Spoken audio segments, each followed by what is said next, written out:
Hoy vamos a ver un tema especial. Un tema especial acorde a los días que estamos viviendo.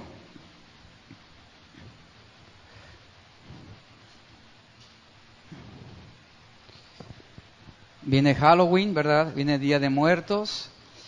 Y bueno, la pregunta aquí es, ¿cuál debe ser la posición del cristiano ante estas tradiciones en nuestro país? ¿Cuál es nuestro papel? ¿Cómo debemos afrontar ese tipo de tradiciones, de prácticas? Y vamos a ver algo importante que la palabra de Dios va a enseñarnos, que va a dirigirnos. Y bueno, yo quiero iniciar esta enseñanza con Efesios capítulo 5, verso 11, nada más lo voy a citar, que dice el apóstol Pablo: y no participéis en las obras infructuosas de las tinieblas, sino más bien reprendedlas, dice Pablo. Reprendedlas, es lo que está diciendo el apóstol. Y bueno, la Biblia nos enseña la importancia de no participar en esas obras de las tinieblas. Y quiero que ahora me acompañe a Deuteronomio 18, por favor, versículo 9. El tema de hoy es: no consultarás a los muertos. Y ponga mucha atención, por favor, apague su celular para que no sea un distractor para otras personas. Deuteronomio 18, versículo 9. ¿Lo tiene conmigo? Dice: cuando entres a la tierra que Jehová tu Dios te da, no aprenderás a hacer según las abominaciones de aquellas naciones. No se ha hallado en ti quien haga pasar a su hijo o a su hija por el fuego, ni quien practique adivinación, ni agorero, ni sortilego, ni hechicero, ni encantador, ni adivino, ni mago, ni quien consulte. ¿A quiénes? A los muertos. Porque esa abominación para con Jehová, ¿quién? Cualquiera que hace estas cosas, y por estas abominaciones Jehová tu Dios echa estas naciones de delante de ti. Aquí encontramos una instrucción importante de parte de Dios que había dicho al pueblo a través de Moisés.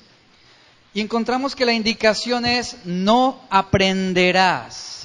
Dice, hacer según las abominaciones de esos pueblos paganos. Esta frase, no aprenderás, pues está advirtiendo sobre algo, sobre malas costumbres, sobre malas prácticas. La inclinación perversa de los hombres es la curiosidad natural por las cosas ocultas. Y en el contexto que estamos viendo aquí en Deuteronomio, vemos cómo por curiosidad, diga conmigo, curiosidad. Por curiosidad, el pueblo de Israel se vio involucrado en prácticas impías de religiones cananeas. Sabemos que Satanás está detrás de todo lo que es oculto, de todo lo sombrío, de todo aquello que tiene que ver con la hechicería, el espiritismo. Y como en el principio de la creación, vemos aquí también a Satanás actuando en contra de Israel, pero también actuando en la vida de las personas en nuestro tiempo.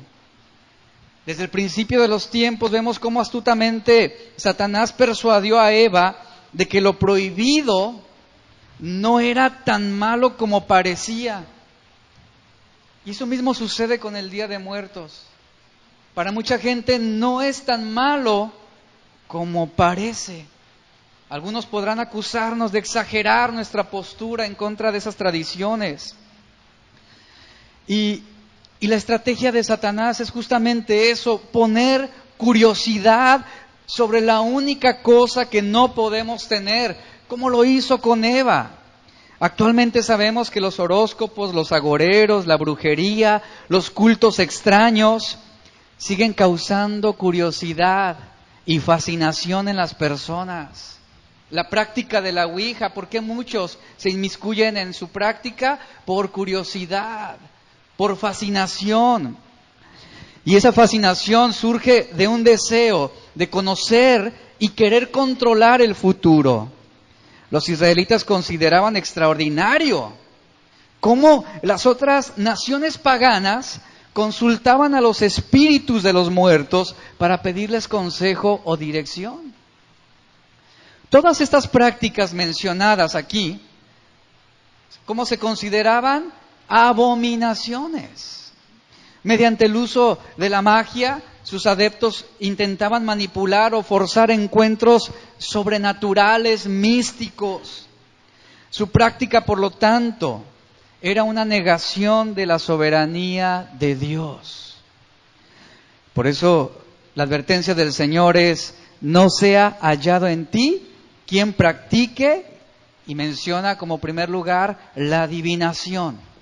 Esto prácticamente se refiere a la predicción de cosas futuras u ocultas que interpreta diferentes presagios. Tampoco se ha hallado en ti, dice, quien practique o quien sea un agorero. Eso se refiere a un adivino astrológico, aquel que predice el futuro guiándose por las estrellas, por los planetas, las nubes o el mismo clima. No practiques, no se ha hallado en ti quien practique el sortilego. ¿Qué quiere decir esto? Es aquel que modifica el futuro mediante el uso de brebajes, remedios mágicos, fórmulas y acciones de brujería. No se ha hallado en ti hechiceros. El término es usado en Miqueas 5:12 para referirse a drogas, a hierbas, a perfumes que se utilizan supersticiosamente para producir milagros. No se ha hallado en ti quien practique la magia. Aquí se refiere a un mago, ¿no? Esta palabra se refiere a aquel que está en medio del mundo físico y el mundo psíquico. Es una persona que se establece como un canal de comunicación entre los vivos y los muertos. Es decir, aquellos que adquieren un conocimiento por medio de recursos e influencias demoníacas. Y finalmente dice que no se ha hallado en ti quien consulte. ¿A quién? A los muertos. A los muertos.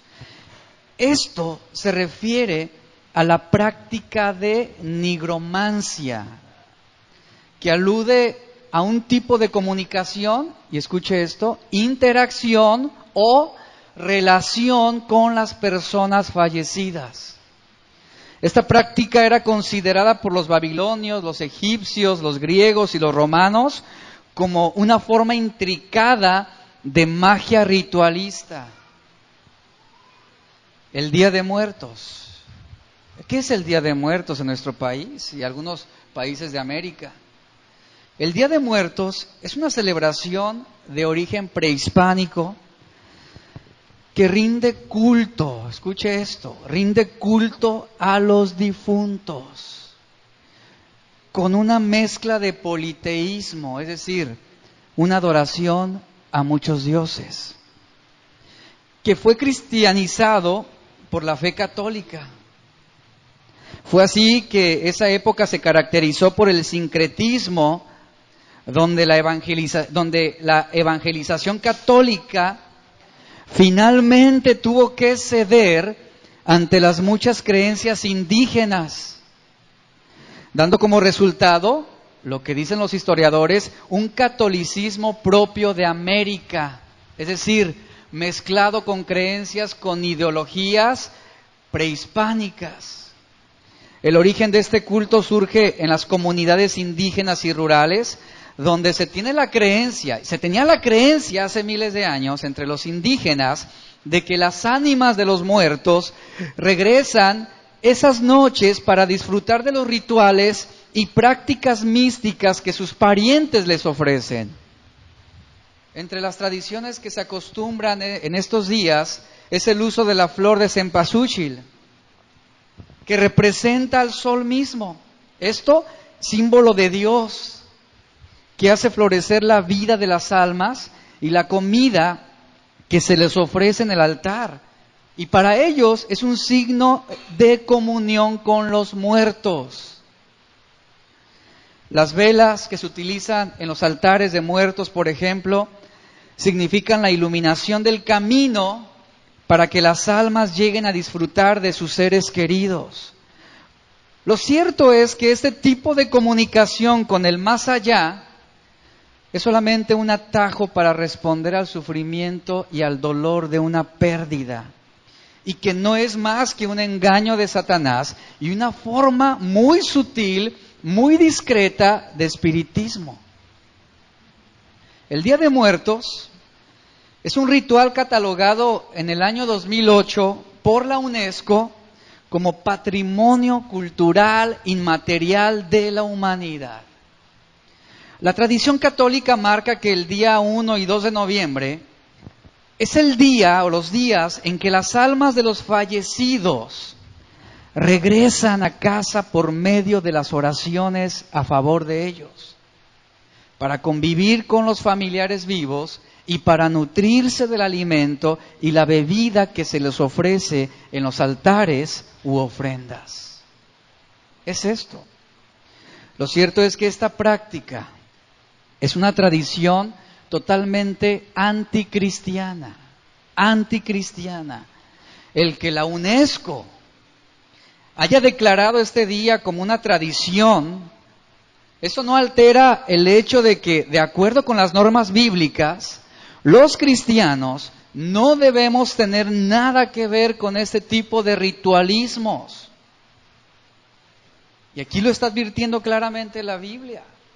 El cristiano no debe darle culto a la muerte. ¿Qué hizo Jesús con la muerte? Él la venció. Él venció sobre la muerte. Él no veneró a la muerte. Y lo cierto es que todas las formas de adivinación deben rechazarse por aquellos que aman a Jesús. La consulta del horóscopo debe rechazarse. La astrología, la quiromancia, la interpretación de presagios, la lectura de tarot, etcétera. Prácticas ocultas. Y la fuerza que impulsa a la gente a participar en este evento impío es la falsa idea de que por medio de sus rituales, de sus prácticas y sus rezos, los vivos podrán comunicarse con sus familiares difuntos. Que ellos creen, o se tienen la idea, de que están participando también de estas ceremonias. San Gregorio, él narra un hecho interesante. Dice la historia que él ofreció 30 misas por el alma de un difunto. Y después el muerto se le apareció en sueños a darle las gracias, porque por esas misas había logrado salir del purgatorio. Otro hecho histórico es que el Padre Pío, él manifestó haber visto más almas de muertos que de vivos. Increíble. Pero ¿qué dice la Biblia respecto a esas prácticas? ¿Cuál debe ser nuestra postura ante lo que tradicionalmente se está viviendo en nuestro país? En el que la mayoría de los mexicanos está consintiendo. Las estadísticas dicen que aproximadamente casi el 90% de la población de nuestro país practica la religión católica. Estamos hablando que la mayoría de los mexicanos consiente con este tipo de prácticas. Pero el hecho de que la mayoría lo acepte, eso no indica que es correcto. Eso no indica que eso es verdadero. La Biblia, ¿qué nos dice? Cuando una persona muere, el cuerpo se desintegra al polvo, pero dice la Biblia que el alma permanece en un estado consciente. Es decir, permanece consciente en el estado que habitará por toda la eternidad. Consciente ya sea para condenación eterna o para gloria eterna. Es lo que la Biblia nos enseña.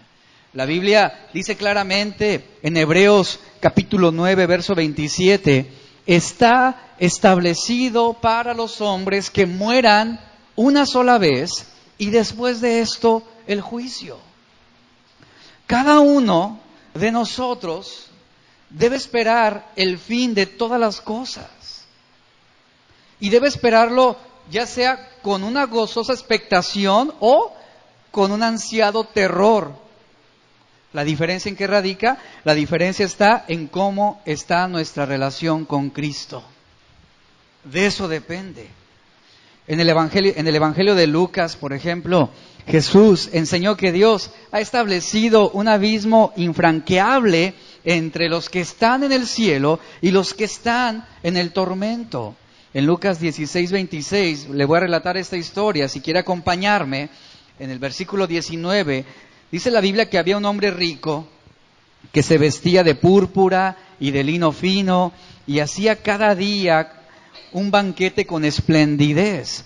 Había también, relata la Biblia, un mendigo llamado Lázaro que estaba echado a la puerta de aquel lleno de llagas y ansiaba saciarse de las migajas que caían de la mesa del rico. Y aún los perros venían y le lamían las llagas. Aconteció que murió este hombre y fue llevado por los ángeles al seno de Abraham, y también murió el rico y fue sepultado.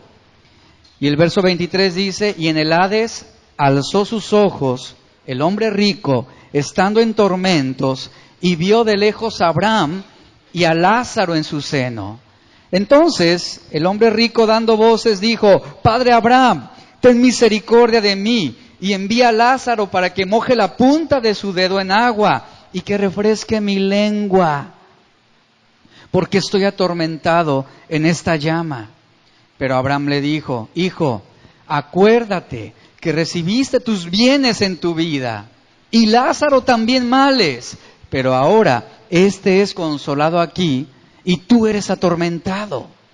Y el verso 26 dice, además de todo esto, le dice Abraham, hay una gran cima, es decir, una gran cima está puesta entre nosotros y vosotros, de manera que los que quisieren pasar de aquí a vosotros no pueden, ni de allá para acá. El verso 26 marca algo bien importante. Dice que está puesta una gran cima. La palabra griega traducida puesta significa establecer o hacer firme. Cada alma que muere sin Cristo, escuche por favor esto, cada alma que muere sin Cristo ha perdido toda esperanza. Los muertos no arrepentidos van a enfrentar una eternidad de sufrimiento indescriptible. Van a enfrentarse a la destrucción eterna, lejos de la presencia de Dios y de la gloria de su poder. Jesús mismo dijo, e irán estos al castigo eterno y los justos a la vida eterna. Esto en Mateo 25:46.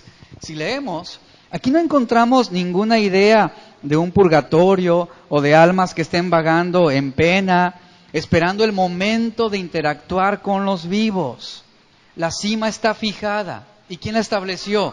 Fue puesta por Dios. Fue puesta por Dios antes de morir. Lo cierto es esto, que todas las personas, sean buenas, sean malas, sean cristianos, no sean cristianos, todas las personas disfrutan de una gracia en común. ¿Cuál? Bueno, que Dios le ha concedido a todos los hombres, note esto, a todos los hombres, la libertad de poder elegir entre lo bueno y lo malo. Esa es una gracia común para toda la humanidad. Una persona mientras vive puede experimentar los olores, puede disfrutar los sabores, puede escuchar los sonidos de la vida. Ellos pueden sentir el amor, el poder experimentar otras alegrías que forman parte de esta vida. Por ejemplo, el casarse, el tener un hijo, es una gracia común para todos los hombres. Es algo que Dios ha concedido para el bienestar también de toda la humanidad. Pero en el momento en que una persona muere sin Cristo, quedan aislados de todas las cosas buenas que Dios estableció para el hombre. Quedan aislados. Tal como el pasaje que citamos anteriormente. Después de la muerte, ¿qué vendrá? El juicio de Dios. Además de la descomposición del cuerpo, que sigue la muerte, es decir, el cuerpo físico vuelve a sus elementos físicos constitutivos. Génesis 3:19 nos dice, porque polvo eres y en polvo te convertirás. Cuando una persona muere, no puede tener más participación en las cosas de la vida terrenal. Acompáñeme a Eclesiastés, por favor, capítulo 9, versículo 5. Eclesiastés, capítulo 9, verso 5.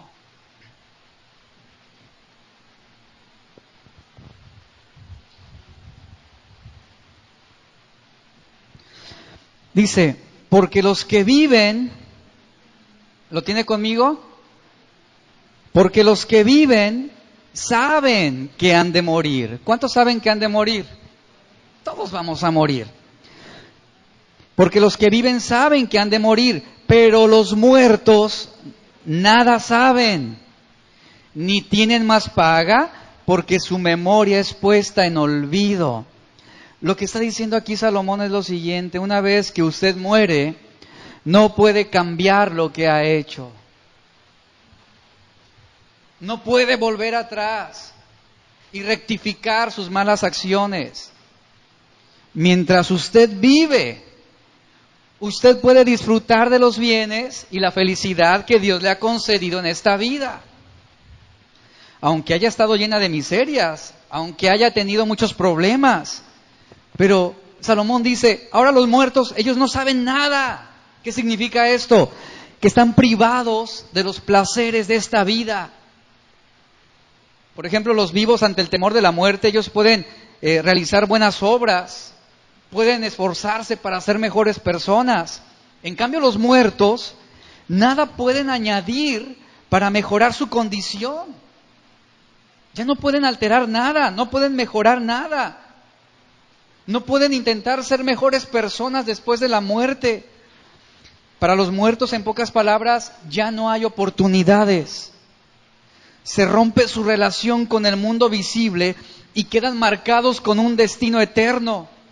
En el libro de Daniel, capítulo 12, verso 2, dice, y muchos de los que duermen en el polvo de la tierra serán despertados, unos para vida eterna y otros para vergüenza y confusión perpetua.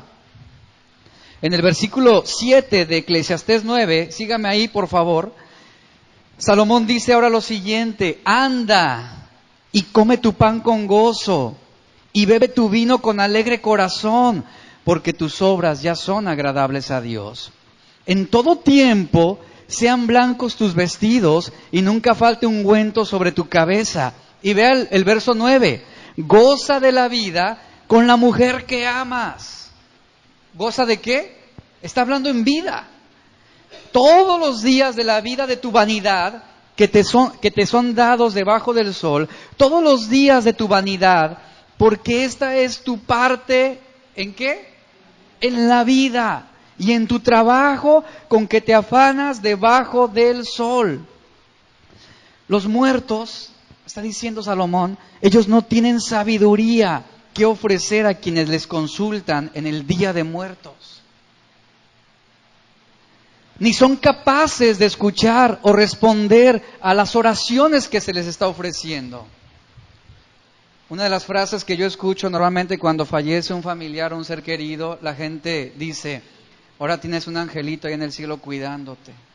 Eso es mentira. Eso es mentira. Nuestros seres queridos no están siguiéndonos, ni están al pendiente de lo que nosotros estamos haciendo aquí en la tierra. Ellos no son capaces, repito, de escuchar, no son capaces de responder a las oraciones que se les están ofreciendo.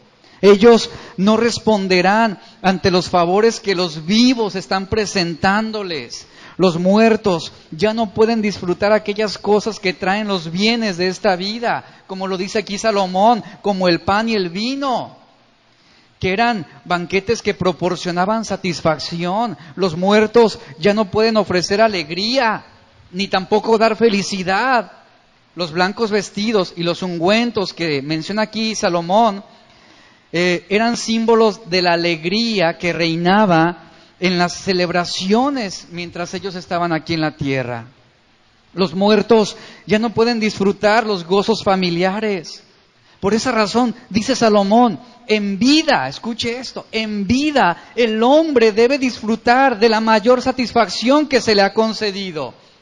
Y una de las mayores satisfacciones que Dios le ha concedido al hombre, la menciona en el versículo 9, dice, una mujer que alegra su compañía.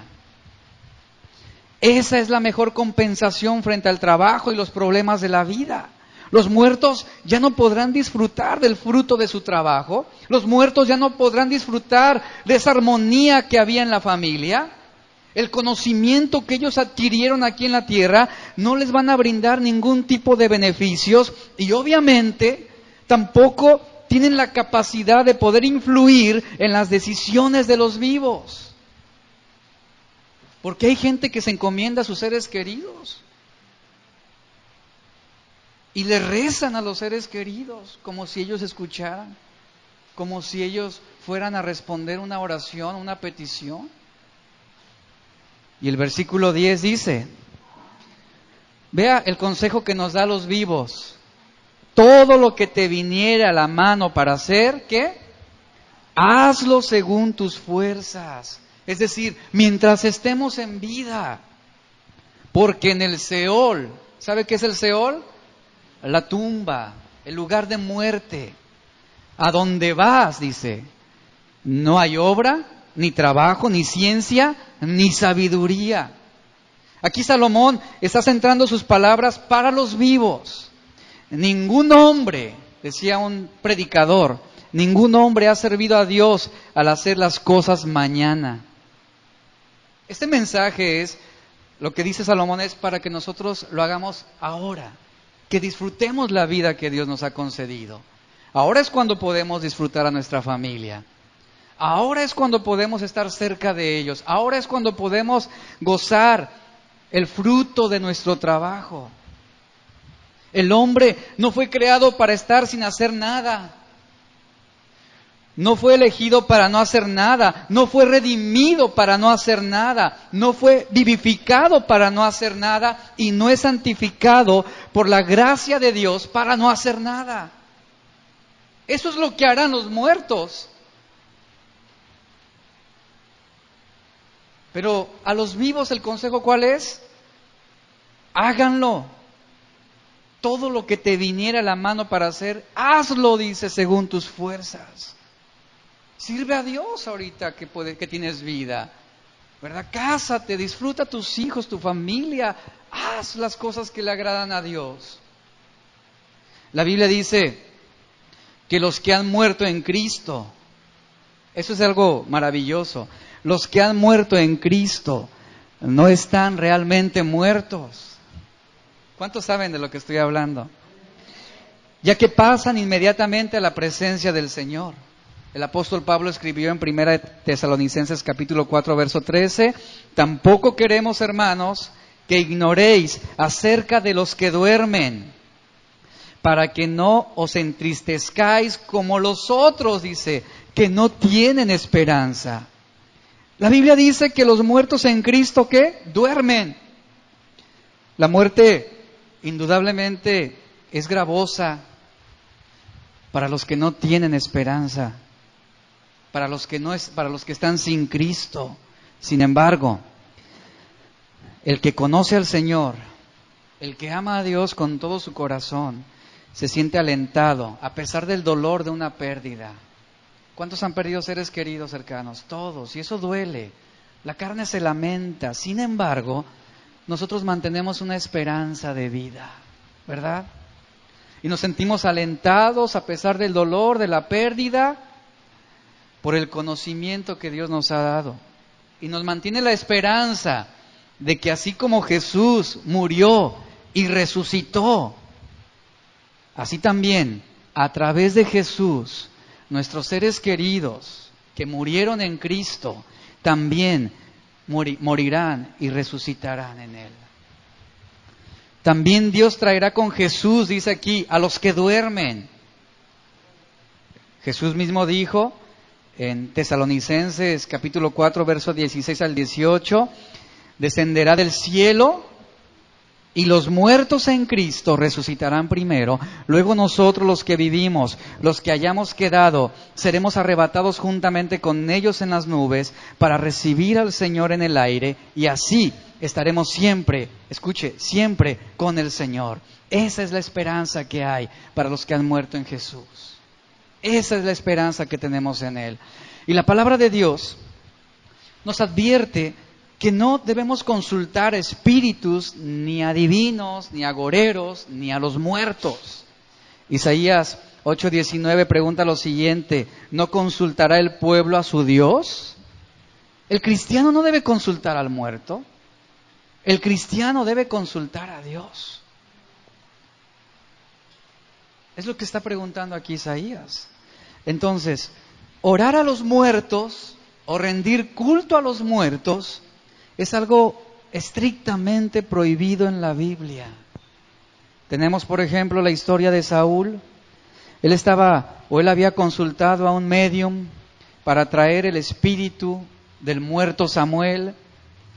Y esa acción, escuchen, esa acción le resultó en su propia muerte.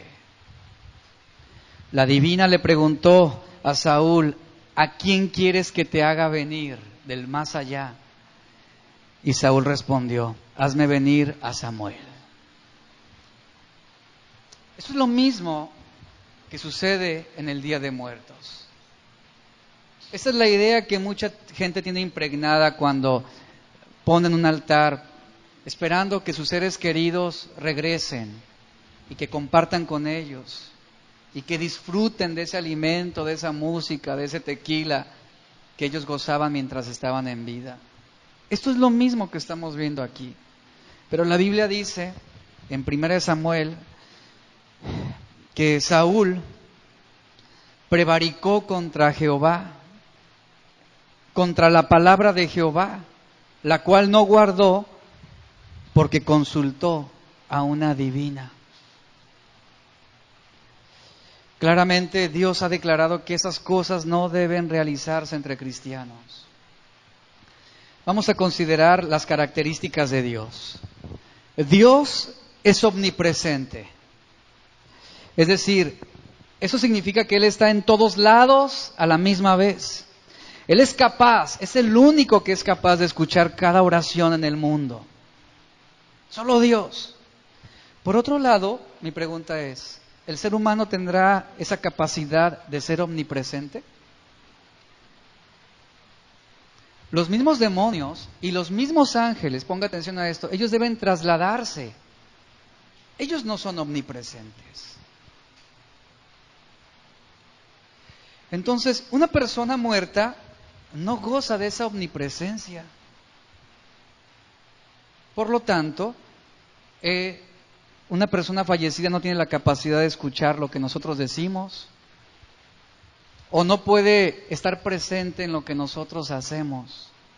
No es omnipresente. Dios es el único, dice la Biblia, que es omnipotente. Esto significa que Él tiene todo el poder. Entonces, si Dios tiene todo el poder, Él es el único que puede responder a nuestras oraciones. En ese sentido, Dios, siendo omnipotente, es el único que tiene la capacidad de hacer todas las cosas. Y este atributo de omnipotencia únicamente es conferido a Dios. Ni siquiera al hombre vivo o muerto, a los hombres no se le confiere ese poder, solamente a Dios. Finalmente, Dios, dice la Biblia, es omnisciente. Eso significa que Dios conoce todas las cosas. Incluso antes de que tú ores a Dios, Él ya conoce todas tus necesidades. Antes de que la palabra, dice el salmista, esté en mi boca, tú ya la sabes toda. En esa omnisciencia, Dios conoce mejor que nadie lo que nosotros necesitamos.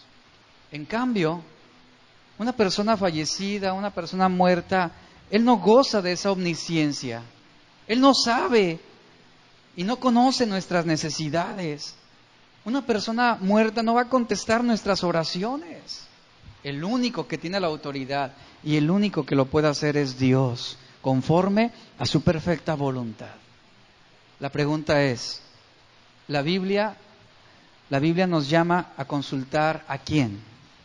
A Dios, al omnipotente, al omnipresente, al omnisciente. Así que el fin de toda persona muerta es estar allá, en ese estado de conciencia, ya sea para una gloria eterna o una condenación eterna. Una persona muerta no puede recibir nuestras oraciones, y mucho menos responder a nuestras peticiones, y mucho menos trasladarse aquí a la tierra para estar en interacción con sus seres queridos. La persona muerta tendría, fíjense lo que tendría que pasar. Una persona muerta tendría que escuchar la oración. Es decir, tendría que ser omnipresente. Tendría que tener el poder para contestarla. Y tendría que saber también cómo responder de una manera que sea mejor para la persona que está orando. Y obviamente eso es algo que solamente a Dios le corresponde, porque solamente Dios oye y contesta las oraciones, porque Él es perfecto, Él es Dios, Él es el Todopoderoso. Algunos teólogos llaman a esta virtud de Dios como la inmanencia de Él. La inmanencia es la calidad de Dios que lo lleva a involucrarse directamente en los asuntos de los hombres. Eso incluye también escuchar y contestar las oraciones que le hacemos a Él. Eso significa, después de que una persona muere, si muere sin Cristo, es una persona que está muriendo en el pecado. Por lo tanto, su condenación, ¿hacia dónde es? La Biblia dice, hacia el infierno. Y al final, Apocalipsis capítulo 20, verso 14, verso 15 nos dice que todos aquellos que mueren sin Jesús irán al infierno. Todos serán arrojados a ese lago de fuego. Ahora, la gente en estas fechas acostumbra encomendarse a sus seres queridos o rendirles ese homenaje. En esas fechas es cuando más las prácticas espiritistas, horóscopos, hechicería, adivinación, es cuando más auge tiene.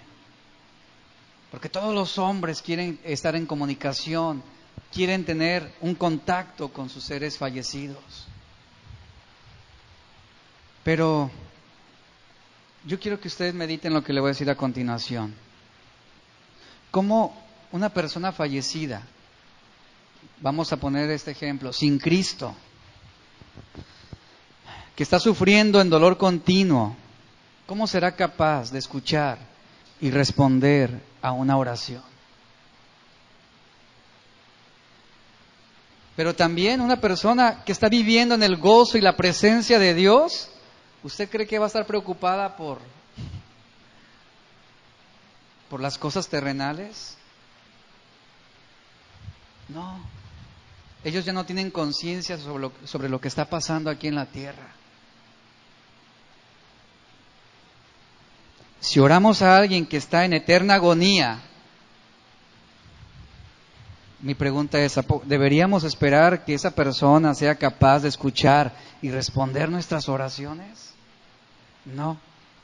Asimismo, una persona en el cielo o en la presencia de Dios, ¿estaría preocupada por los problemas temporales de la tierra? Tampoco, y mucho menos. La Biblia nos dice que Dios nos ha dado a su Hijo, a Jesús, para ser el mediador entre Dios y ¿quién? Y el hombre. Entre Dios y el hombre. Primera de Timoteo, capítulo 2, versículo 5. Él es nuestro mediador, Jesús.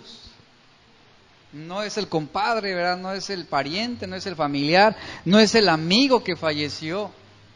Es Jesús. Nosotros no debemos consultar a los muertos. No debemos encomendarles nuestros planes. Ni siquiera debemos sentir la provocación de orarles a ellos. Nosotros debemos consultar a Dios, debemos orar a Dios. Y debemos poner nuestras vidas bajo los propósitos de Dios. Porque una de las cosas que suceden cuando una persona fallece es que la persona que está aquí en vida es querer seguir teniendo esa comunicación con Él. Y la provocación siempre es hablarle como si estuviera presente. ¿Y qué estamos haciendo ahí? Consultando a los muertos. Debemos orar a Dios. Si hemos perdido a un ser querido, la Biblia nos dice que Dios es nuestro consolador. Él es el consolador, Él es quien va a fortalecer, Él es quien va a sanar, Él es quien va a traer paz en medio de la tormenta y la pérdida. Entonces, si Jesús es nuestro mediador, podemos acercarnos a Él confiadamente, dice la Escritura. ¿Por qué querríamos ir a Dios a través de un hombre muerto y pecaminoso? Especialmente cuando el hacerlo pone a uno en riesgo de la ira de Dios. Porque como lo establece Deuteronomio 18, la ira de Dios se va a derramar sobre aquellos que consultan a los muertos. ¿Por qué lo haríamos? Y bueno, la Biblia nos dice que debemos poner nuestra confianza en Él todo el tiempo. Lo cierto es que los que no son salvos, hablando en vida, son personas que mantienen mucha angustia cuando muere un ser querido. Y hay gente que ha cometido suicidio por la pérdida de un ser querido. Para ellos, escuche, para ellos es una pérdida eterna el que un pariente haya fallecido. Pero nosotros los cristianos tenemos la confianza de que aquellos a quienes amamos y que murieron en Cristo están vivos. Y no estarán separados eternamente de nosotros. Eso es esperanza para los hijos de Dios. Y cuando muere un ser querido, estando en Cristo, para nosotros no es ninguna tragedia, porque su alma ha partido con el Señor. Por lo tanto, ciertamente nuestra pérdida, nuestro dolor en la carne, va acompañada por una paz y una esperanza que el mundo no podrá entender. Si creemos que Jesús murió y resucitó, así también resucitarán con Jesús los que han muerto en unión y en relación con Él. Y esa es la confianza que tenemos en el Señor. Por eso la Biblia nos insta a no consultar a los muertos. No es una tradición que nosotros debamos consentir. No es algo que nosotros debamos verlo ligeramente como algo, ¿qué tiene de malo? El cristiano debe entender cuál es su posición ante Dios y vivir de acuerdo al propósito que Dios ha establecido para su vida. Y esa es la esperanza que tenemos en Cristo Jesús, ¿verdad? Quienes hayan perdido y quienes hemos perdido seres queridos, hay dolor. Ciertamente hay un vacío que queda ahí, hay una ausencia, pero finalmente el Señor trae consuelo también a nuestras vidas, trae aliento y nos mantiene en esa esperanza de que si murieron en Cristo, nos volveremos a encontrar con ellos. Amén. Cierre sus ojos. Padre, te damos gracias. Gracias, Padre, por tu palabra. Tu palabra que nos enseña tantas cosas que debemos aprender. y que en este mundo siempre somos provocados a mantener las tradiciones que vemos en otros o tradiciones que vemos que la mayoría practica, pero a veces, aunque la mayoría lo haga, aunque la mayoría lo consienta, si no es tu voluntad, estaremos transgrediendo tu palabra. Enséñanos a vivir de acuerdo al patrón establecido en tu palabra, a confiar en lo que la Biblia nos enseña. Es verdad que a veces somos provocados a querer seguir las tendencias y las inclinaciones de la misma sociedad o de la mayoría, pero nosotros estamos aquí para marcar esa diferencia. Que podamos, Señor, en estos días mantener un buen testimonio y también ser un buen ejemplo para nuestros seres queridos. Danos sabiduría para poder ser un buen testimonio también para aquellos que no tienen esa esperanza de vida. Y para todos aquellos que hemos perdido a un ser querido en Cristo, pues tenemos la esperanza de volverlo a ver, la confianza de que algún día volveremos a encontrarnos con ellos. Gracias te damos, Señor, porque tú tienes cuidado y control de todas las cosas. Y aún en medio del dolor de la pérdida, tú, Señor, nos alientas. Y es tu Espíritu Santo quien trae consolación a nuestras vidas y a nuestros corazones. Te damos gracias, Señor. Gracias. En el nombre de Jesús. Amén y amén.